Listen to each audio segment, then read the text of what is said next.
In the year 2000, Quentin Tarantino started the creation of a new film. After directing successful films like Reservoir Dogs, Pulp Fiction, and Jackie Brown, he decided that instead of being a crime film like his previous works, he would instead create a film within a genre that had drastically declined since the late 1970s. The plot, characters, and cinematography would be inspired by classic films from the genre. Quentin Tarantino made a new martial arts film called Kill Bill, and the first volume was released in 2003. One of the many influences of Kill Bill was Bruce Lee. Bruce Lee was a Hong Kong American martial artist and actor who reached international success spanning from 1971 to his untimely death in 1973. Some popular films he starred in were Enter the Dragon, Fist of Fury, and Game of Death, the last of which was a very obvious inspiration to Kill Bill.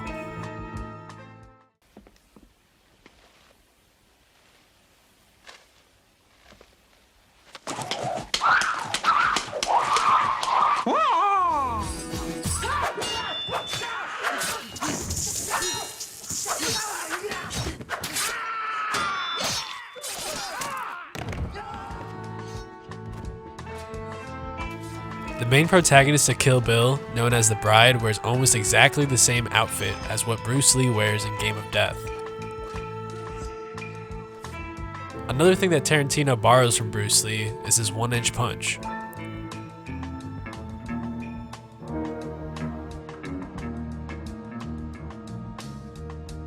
In a flashback scene, the Bride does training to learn the one-inch punch and eventually uses it to escape being buried alive.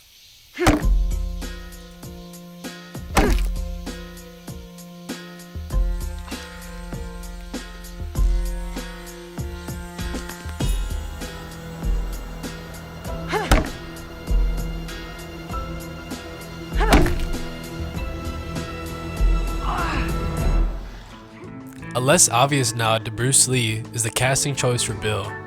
Tarantino chose actor David Carradine to play the role.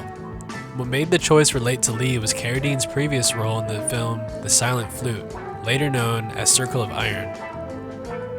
Circle of Iron's story was originally created by Lee, and he was meant to play the main character known as the Blind Man. But since Lee had died, the role was instead given to Carradine.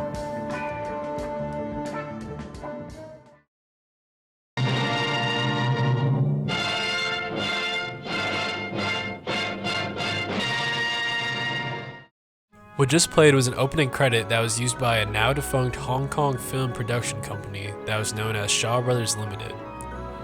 They weren't involved with Kill Bill at all, but Tarantino used their opening credits to set up what the film would be like.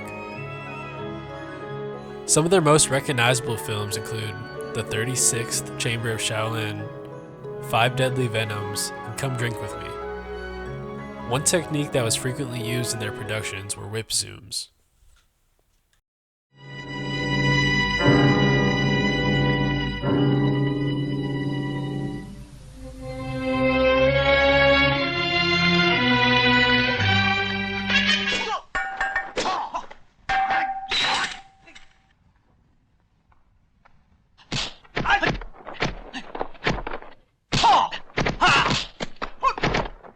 And here's how they compare to Kill Bill's use of them.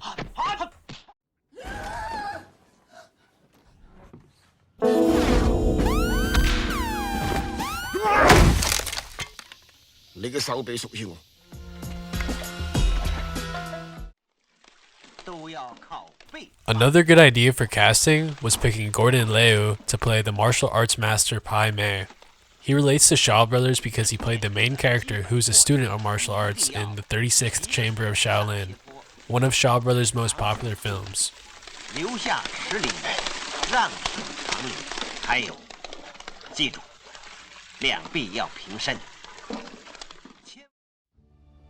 My last influence I'm sharing for Kill Bill is the 1973 Japanese film Lady Snowblood.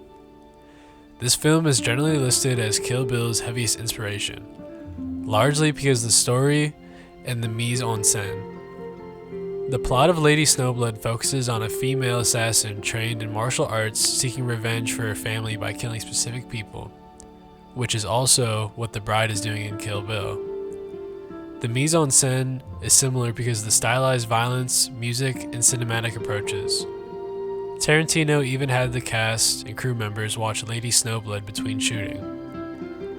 The following are parts of the duel between the bride and O-Ren Ishii with comparisons to Lady Snowblood.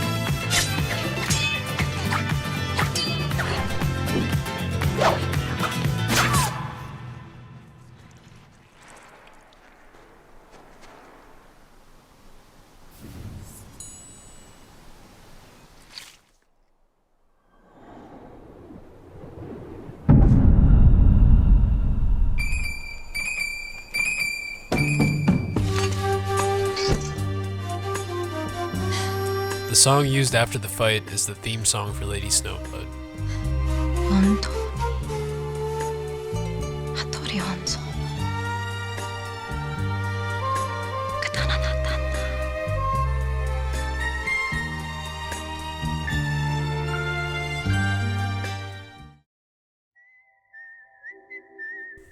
Quentin Tarantino successfully borrowed the ideas of mise-en-scène, cinematography, and story that the martial arts filmmakers before him had. He used everything tastefully and respectfully to not only honor previous martial arts films, but also add a suitable entry to the genre.